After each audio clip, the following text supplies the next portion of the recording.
so far this season. Today, though, temperatures all over the place. We got a rainbow on the temperature map right now because currently it's 82 in Childress and it's only 56 up at Clayton. At Liberal right now, it's 60 degrees, and Amarillo, we're right in the middle here at 74. So we have a boundary moving through.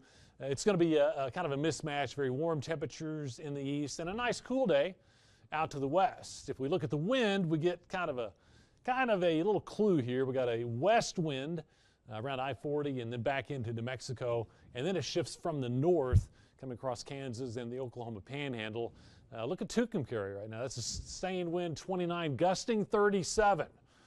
Yesterday, it winds over 45 miles per hour, but I think some of that strong wind is going to surge across the I-40 corridor and down to the south.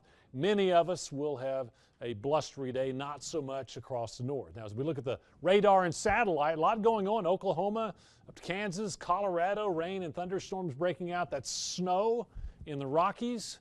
So there's plenty going on. We have a storm system, low pressure just to our north, and it's moving some air masses through here. We have a couple of fronts. This first one that has come through is kind of Pacific in nature, so we're getting a slight cool down, winds out of the west. But this next one coming across Colorado, right out of the north, there is some cooler air behind that. Now, first of all, with that west wind and dry conditions, still kind of worried about fire danger, but today it's generally in the eastern third of the area. So same story, just be cautious out there to do anything you can to prevent the start of a wildfire. But here's our wind track forecast for today.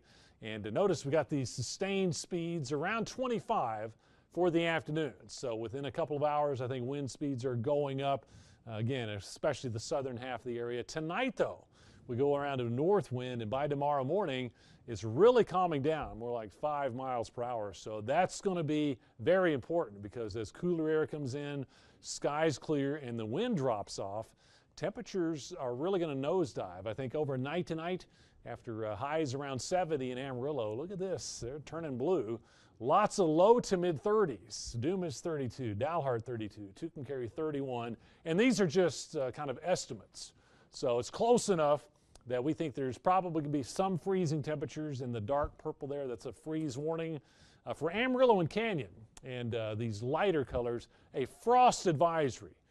Means if you have plants or tomatoes on the vine, we need to take care of those on a night like tonight. Here's some details. The first thing, that's probably going to be the biggest impact on cold-sensitive plants. So either cover those or get those in if you can. Don't need to drip the pipes. It's not going to be a long duration hard freeze or anything like that. But you might need a little extra time to scrape the windshield in the morning. We haven't had to do that much. And another thing is it can frost even if the actual temperature doesn't get down to 32. The top of your car, the top of your roof, your windshield, those surfaces can get colder than the air. So we'll probably have some frost around to start Thanksgiving, and then it turns out to be a beautiful day tomorrow, Thanksgiving. Did I say Thanksgiving? Halloween. I'm jumping ahead to that pecan pie, man. 67 tomorrow, but I think for a Halloween, for trick-or-treating, wind not too bad. We're going to call it cool. I think we'll be probably starting off 67, dropping into the 50s during the evening. But I think it's really going to be one of the better days for Halloween this week. Rain chances going up. Look at Saturday. We got that coming in at 50%. And that's what we're going to see in the 7-day supercast, is we're going to get back into the 70s this weekend. Rain chances go up. We're going to have to adjust those numbers as it gets closer, Allie, but we're looking at probably Friday night and Saturday being the best chance of some rain and thunderstorms. So we're going to be all over that as it gets closer. All righty.